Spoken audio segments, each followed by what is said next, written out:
Coronavirus death curve in the past 2 days have witnessed a sudden surge as 43 deaths were reported yesterday to add to 33 deaths on Thursday.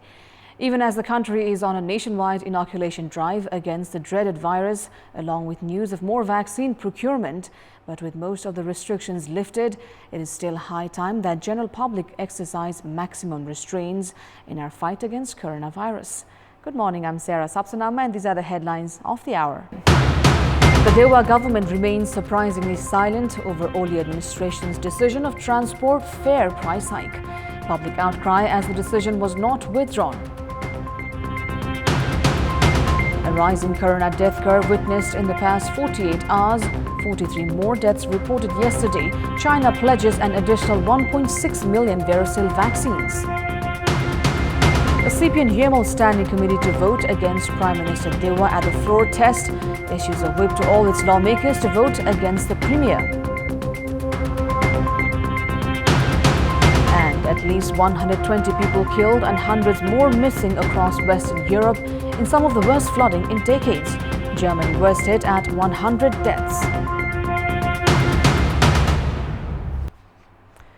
Coronavirus death curve in the past 48 hours have witnessed a sudden surge as 43 deaths were reported yesterday to add to 33 deaths on Thursday. With this, the total number of deaths have reached 9,506, while COVID-19 cases have touched 664,576. The death rate still stands at around 1.5%. 2,006 more individuals have tested positive for the virus out of a total of 9,613 samples tested through the PCR method yesterday. 1,775 have registered full recovery, taking the recovery tally to 628,243, while the recovery rate stands at 94.5%. Kathmandu Valley reported 541 new cases, 343 of which is from Kathmandu district, 136 from Lalitpur and 62 from Bhaktapur. 24,274 are in home isolation, 578 are receiving treatment in intensive care units and 174 are being treated on ventilator support. Bagmati province has the highest number of deaths so far at 4,057, followed by Lumbini province at 1,572. Now, the Chinese government has pledged to provide 1.6 million additional doses of varicella vaccines to Nepal. Chinese ambassador to Nepal, Ho Yangchi, called on the newly appointed Prime Minister Sherbandhu Dewa. Extending her congratulations on behalf of the northern neighbor, Ambassador Yangchi informed that the Chinese government has decided to grant an additional 1.6 million varicella vaccines to Nepal. With this, the total grant vaccine received from China has reached 3.4 million. Apart from the grant vaccines, Nepal government has also procured 4 million doses of varicella vaccines from China, which is being imported in several rounds. Now moving on, the KP Oli administration just prior to its departure had hiked the public transport fares by up to 28%. The Dewa government has meanwhile adopted a conspicuous silence over the issue, inviting a massive public outcry. As the opposition alliance took the government reins, the public hoped the decision would be retracted. However, such has not been the case so far. On Tuesday, the KP Sharma Oli administration hiked fares for public transport that came into effect from Wednesday. Prior to the hike, freight trucks charged 20,000 rupees per delivery of goods from Birganj to Kathmandu. However, now the fares have gone up by 5,000 rupees. The charges for delivering goods from Birganj to Pokhara have climbed to 23,000 from 18,000 rupees. Likewise, passengers travelling from Kathmandu to Baitadi will now have to pay 2,238 rupees instead of previous 1,784 rupees. Fares for all long-distance buses have also been raised, with air-conditioned and deluxe buses increasing their fares by up to 20%. The recently ousted government, led by KP Sharma Oli, and the incumbent government under Prime Minister Sherbahadur Deuba have been alleged of working in the interest of transport entrepreneurs and ignoring public plights.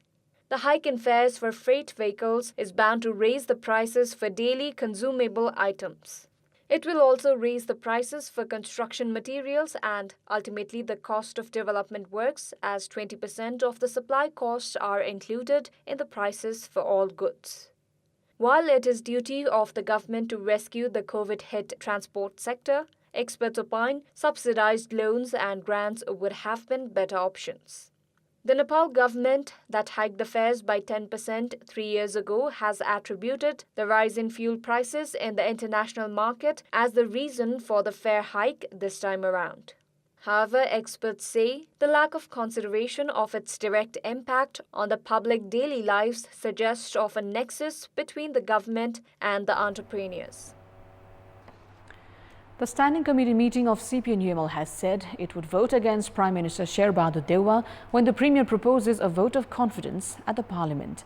The meeting of the Standing Committee held yesterday decided to issue a whip to all its lawmakers to vote against Prime Minister Deuwa. The meeting held in Chasa, Lalitpur endorsed the 10-point proposal put forth by the Unified Task Team and also scrapped the Special Task Team formed to address the intra-party disputes. The meeting also expressed reservations against the Supreme Court's decision to appoint Congress President Sherbahadur Deuwa as the Prime Minister. Leaders Bhim Rao, Surendra Pandey, Gokarna Bishta, Ghanshyam Bhusal and Bhim Acharya from the dissident intra-party faction led by senior leader Madhav Kumar Nepal had reached the venue to attend the Standing Committee meeting. However, they boycotted the meeting after Chairman KP Sharma Oli dismissed their request to postpone the meeting until an agreement at the party's top tier was reached. All these 5 leaders were in the Special Task Team formed to address the intra-party disputes. This was the first Standing Committee meeting of CPN-UML after Party Chairman Oli was ousted from the post of Prime Minister. The Education Ministry had introduced skill development program worth almost 1.5 billion rupees with the objective to provide 43,000 youths income-generating skills. However, the program has failed to take off amid coronavirus pandemic, among other reasons. It has been 4 years since the Education Ministry introduced the Special Skill Enhancing Training Program designed for underprivileged population, single women and people with disabilities.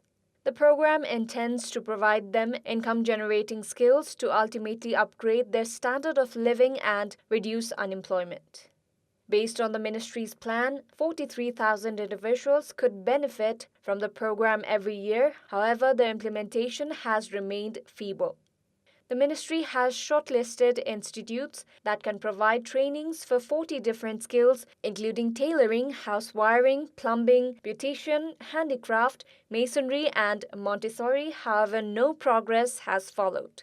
Apart from the Council for Technical Education and Vocational Training, CTE-VT, that has been providing similar training programs for over 2 decades now, the Education Ministry has been spending over 1.4 billion rupees annually for skill development trainings. Experts in the field have attributed the duplication of the CTE-VT program behind the lackluster response. The 5-year-long skill development training program under the grant support from World Bank is 6 billion rupees project. However, the program has failed to produce desired results as of now. The COVID-19 pandemic has, according to experts, given the ministry a reasonable excuse for the effective delivery of the program. In our Public Voice segment, we've asked people in Patsar district what they thought of government expediting development works and releasing payments towards the end of the fiscal year. Let's take a look at what they had to say.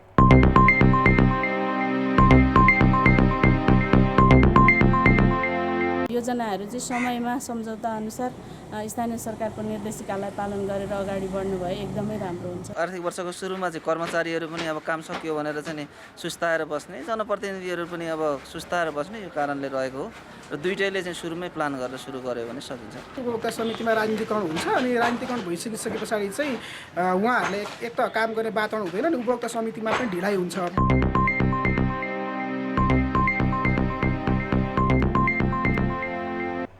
Time now for our segment Public Pulse, where you text us with your opinion.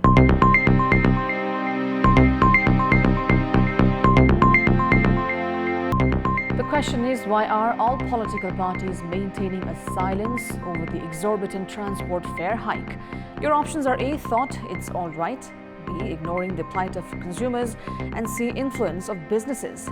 The voting is on. Type NEWS, select your option A, B or C and send it to 34001 to share your opinion with us. Let's move on to the sports update.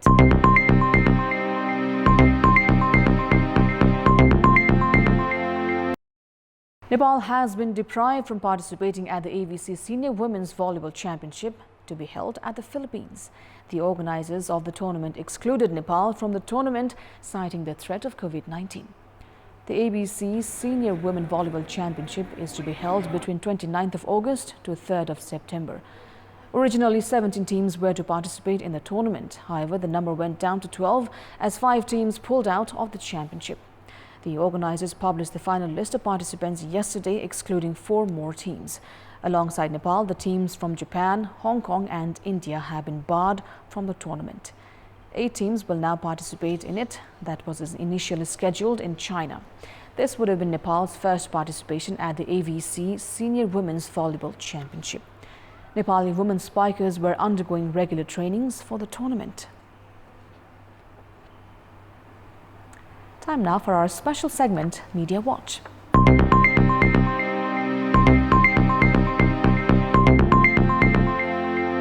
The Supreme Court, in response to the writ petitions filed against the dissolution of the House of Representatives, issued a mandamus on Monday, paving way for the appointment of Nepali Congress President Sher Bahadur Deuba as the Prime Minister. It was the second time the Apex Court had annulled the dissolution of the lower house. The Constitutional Bench, comprised of Chief Justice Cholendra Shamsher Rana, Justices Deepak Kumar Karki, Meera Khadka and Ishwar Prasad Khatioda, revoked the President's decision to reject the claim for premiership filed by Nepali Congress President Deuba, terming it as unconstitutional. Deuba had staked his claim for the post with the support of 146 lawmakers.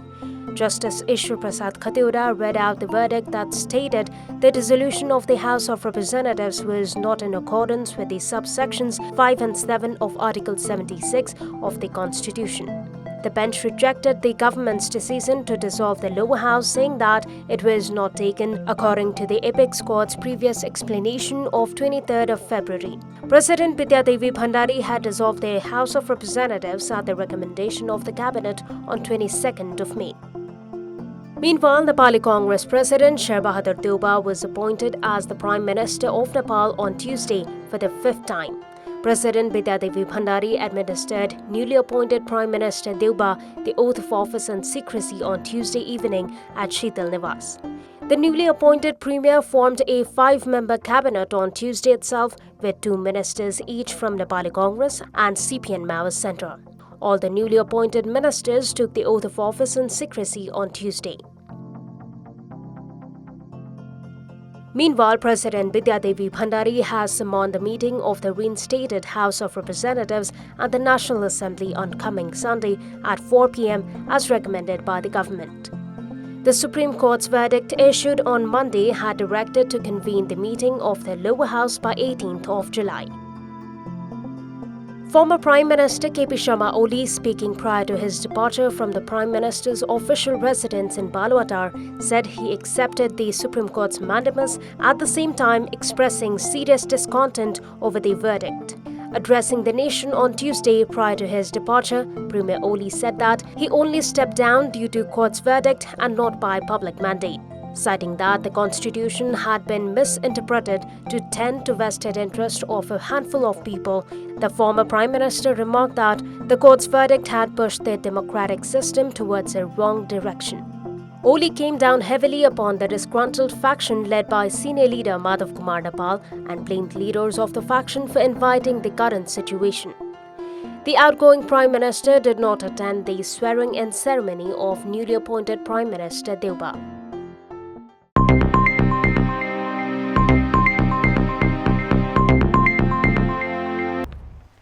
That's all for the moment. Thank you for watching. Bye for now.